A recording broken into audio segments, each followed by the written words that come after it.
వచ్చే ఎన్నికల్లో కూడా ఆ ఎంపీ పదవి మన పార్టీదే అన్న ధీమాలో కనిపించారు అక్కడి కార్యకర్తలు. తమ సిట్టింగ్ ఎంపీ విజయానికి ఢోకా ఉండదని లెక్కలేసుకున్నారు. అయితే ఉన్నపలంగా అక్కడ వారి ఎంపీ అటు పార్టీకి ఇటు లోక్సభ సభ్యత్వానికి రిజైన్ చేయడంతో కేడర్తో పాటు లీడర్లంతా కూడా డైలమాలో పడిపోయారు.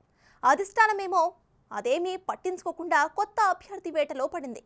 అనేక మంది పేర్లు పరిశీలనలో ఉన్నా సరైన క్యాండిడేట్ కోసం కసరత్తు చేస్తుందట అధిష్టానం. అసలు ఆ సెగ్మెంట్ ఏంటి? ఆ పార్టీ అంత గందరగోళం ఎందుకు నెలకొంది?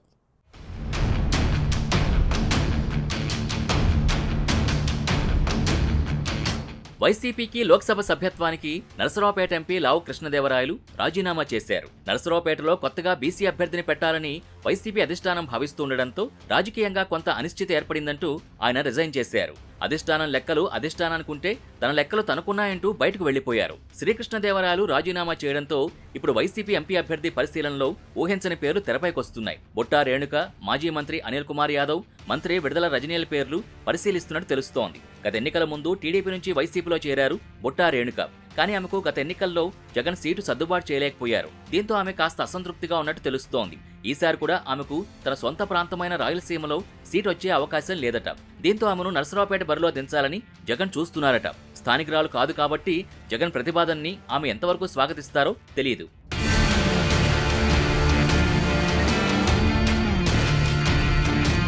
మాజీ మంత్రి అనిల్ కుమార్ యాదవ్ పేరును కూడా ఎంపీ అభ్యర్థిగా పరిశీలిస్తున్నారు. ప్రస్తుతం నెల్లూరు సిటీ ఎమ్మెల్యేగా ఉన్న ఆయనకి ఎదురుగాలి వీస్తోందట.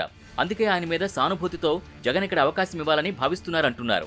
అయితే ఆయన నరసరావుపేటకి నాన్ లోకలే. మరోవైపు మంత్రి విడుదల రజనీని నరసరావుపేట అభ్యర్థిగా పోటీ చేయించే అవకాశాలు కనిపిస్తున్నాయంటున్నారు. చిలకలూరిపేట ఎమ్మెల్యేగా ఉన్న రజనీని ఈసారి ఆమె గెలవడం కష్టమని ఇప్పటికే షిఫ్ట్ చేసి గుంటూరు వెస్ట్ అసెంబ్లీ సెగ్మెంట్ ఇన్ఛార్జిని చేశారు జగన్. అక్కడ కూడా ఆమెకు వాతావరణం అనుకూలంగా కనిపించడం లేదట. దాంతో రజనీని నరసరావుపేట ఎంపీగా పోటీ చేస్తే బాగుంటుందని అధిష్టానం భావిస్తోందట.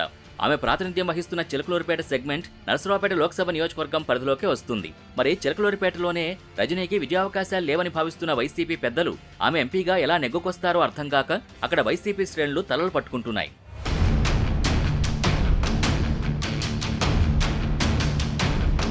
ఆ క్రమంలో పార్టీ పెద్దలు లావు కృష్ణదేవరాయల్ని వదులుకుని తప్పు చేశారని పల్నాడు వైసీపీ శ్రేణులు ఓపెన్ గానే అంటున్నాయి. మొత్తం మీద ఎంపీ రాజీనామాతో పల్నాడులో వైసీపీ పరిస్థితి దారుణంగా తయారైంది. ఓవైపు అసమ్మతి రాగాలు, మరోవైపు స్థానిక నేతల రాజీనామాలు పార్టీకి తలనొప్పిగా మారాయి. జగన్ తీసుకుంటున్న ఏకపక్ష నిర్ణయాలే ఇంతవరకు తీసుకొచ్చాయని వైసీపీ నేతలే చర్చించుకుంటున్నారు. నరసరావుపేట ఎంపీ స్థానంలో బీసీ ఓటర్ల జనాభా ఎక్కువే. అయితే పార్లమెంట్ నియోజకవర్గం ఏర్పాటైనప్పటి నుంచి ఓసీ నేతలే అక్కడ పోటీ చేస్తూ వస్తున్నారు. ఈసారి బీసీ సామాజిక వర్గానికి అక్కడ టికెట్ ఇస్తే గెలుస్తామని వైసీపీ అధిష్టానం లెక్కలు వేసుకుంటోంది. ఆ క్రమంలో టికెట్ రేసులో నాగార్జున యాదవ్, ఎమ్మెల్సీ జంగా కృష్ణమూర్తి పేర్లు కూడా ప్రచారంలోకి వస్తున్నాయి.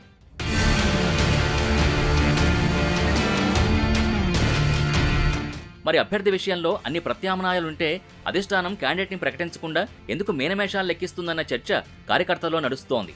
ప్రస్తుతం ఎంపీ లావు శ్రీకృష్ణదేవరాయలు వైసీపీని వీడారు. తాను పోటీ అంటూ చేస్తే నరసరావుపేట నుంచే పోటీ చేస్తానని కూడా ప్రకటించారు. ఇప్పుడు ఆయన ఇతర పార్టీలో చేరి నరసరావుపేట క్యాండిడేట్గా బరిలోకి దిగే అవకాశాన్ని కొట్టిపారేయలేం. అప్పుడు దేవరాయల్ని ఎదుర్కోవాలంటే వైసీపీకి కూడా అన్ని విధాల బలమైన అభ్యర్థి అవసరం. ఆ లెక్కలతోనే వైసీపీ నిర్ణయం తీసుకోలేకపోతోందని అంటున్నారు. దేవరాయలు ప్రత్యర్థిగా రేసులోకి వస్తే ఇప్పుడు ప్రచారంలో ఉన్న పేర్లన్నీ తెరమరుగైపోతాయని వైసీపీ క్యాడర్ అంటోంది. మరి ప్రస్తుతం బీసీ నాయకుడైన నాగార్జున యాదవ్కి సీట్ ఇచ్చినా, జంగా కృష్ణమూర్తిని బరిలోకి దింపినా వారికి దేవరాయల్ని ఎదుర్కోగలిగే ఆర్థిక బలం లేదన్న చర్చ పార్టీ నేతల్లో జరుగుతోంది. మరి ఇటువంటి పరిస్థితుల్లో వైసీపీ ఎంపీగా నియోజకవర్గంలో గుడ్విల్ పెంచుకున్న లావు శ్రీకృష్ణదేవరాయలు నిజంగా ప్రత్యర్థిగా మారితే వైసీపీ ఎవరిని క్యాండిడేట్గా ప్రకటిస్తుందో చూడాలి.